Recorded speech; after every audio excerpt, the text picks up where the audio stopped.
Hey,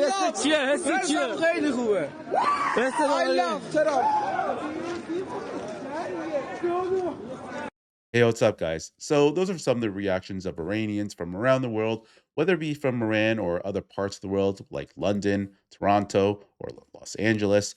It doesn't matter. The general consensus of Iranians is that they are finally happy that they're out from under this oppressive regime. Like it's been 47 years. And again, this is like an 80-20 issue. The people of Iran wanted out from this regime, and they finally got it. That said, I also do have to note some tragic news that it's being reported that 3 U.S. servicemen have been killed. So I'm going to go to this clip here from Fox News. Take a look. That's correct, because, again, what they're trying to do is to hit targets, in the case of this B-2 mission, to take out the ballistic missiles. And they've used the bunker busters because those are deep underneath the ground in some cases. And with the attack on the meeting that was happening, the intelligence they got, that's in obviously the building, that spectacular video we saw. But, just that last news, I mean, to be reporting live now that 3 service members have been killed, 5 critically injured, really is a stark reminder of what's at stake. And the president noting that casualties were a real possibility here. Okay, so this is pretty terrible. 3 brave American heroes lost their lives in Iran's retaliation. But make no mistake, this is all on the mullahs who've been attacking U.S. troops for years. But Trump has been warning us from the get-go. He posted, "We expected casualties, but it'll be worth it to eliminate the threat from the world's leading state sponsor of terror." He took this fight to the heart of terror, eliminated Khamenei, and crippled their nuclear program.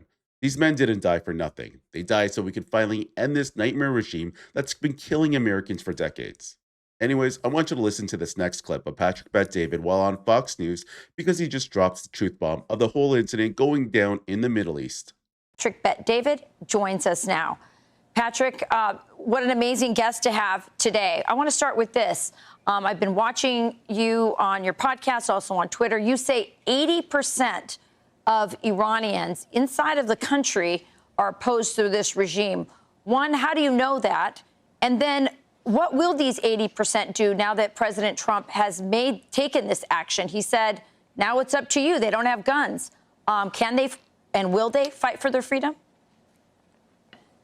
Rachel, great to be with you this morning. The only people that support the IRGC is actually the extremists of IRGC and white liberal women in America.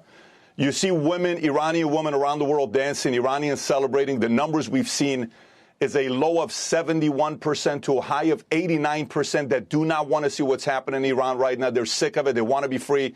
What happens next is the way U.S. has done what they've done. The credit goes to their leadership team, what they've done. But, Rachel, here's what's interesting. Imagine you're by yourself right now. You all of a sudden get attacked at 8:15 in the morning. 2 countries known for having strong military, Iran and U.S. and Israel, attack you. Then all of a sudden you start attacking your allies at a moment that you need allies. I mean, it is absolutely double dumb what they're doing in Iran right now. They don't know how to negotiate.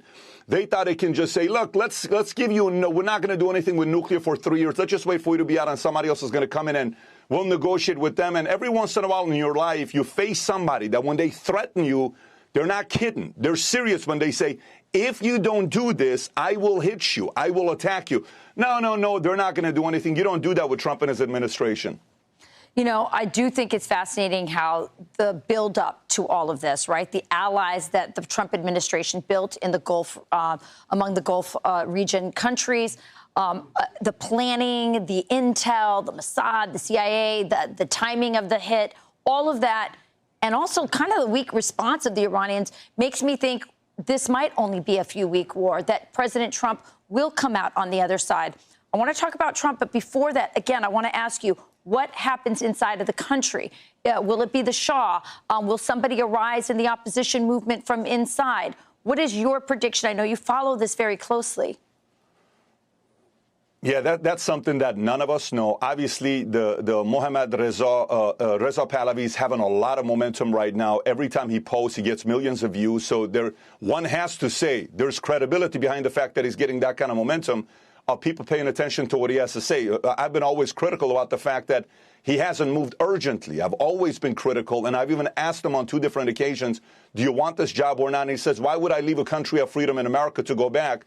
But having said that, I got to give him credit for the last 2 months, 6 weeks. He's been playing offense like never before, and it's actually a very good thing. On the other hand, I don't know who's going to take over because I don't know who has strong relationship with the U.S. I don't know who's going to be able to play ball, to want to do diplomacy and deal with all these guys. I mean, it's not like you're going into a place that's soft.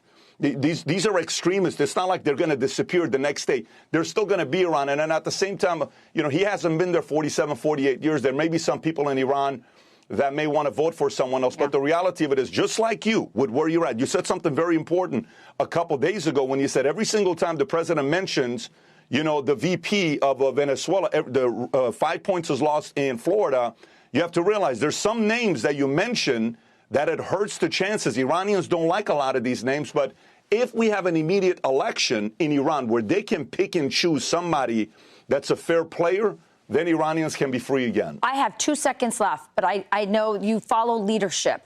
What do you think this does for President Trump's reputation and his legacy if this is successful and it's wrapped up in a few weeks? And I know that you talk about, you know, we don't know what's going to happen inside and how that's going to shake out, and that's always a problem.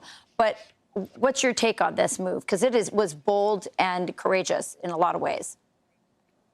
One, history books are going to write about this, and many of us will be able to say we were living during this time, but maybe they need to put a little spot in this place called South Dakota. They call it Mount Rushmore because during the last 100 years, I don't know a president that's done what he's done, and you got to give him credit for it.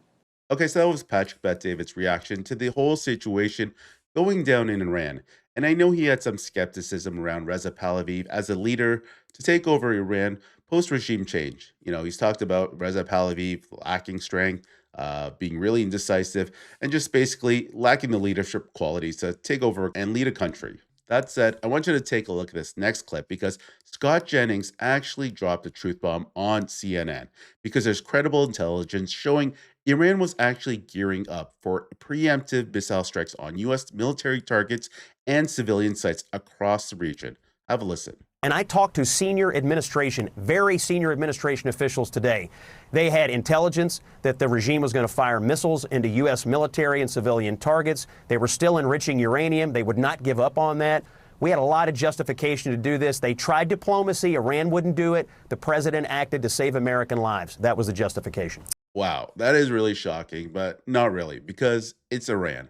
You know, dealing with that regime there, the Ayatollah, I'm not putting anything by them. Like, they were continuing to enrich uranium is not a surprise to me. Anyways, guys, if you enjoy this video, please leave a like, comment, or subscribe, and I'll see you on the next one.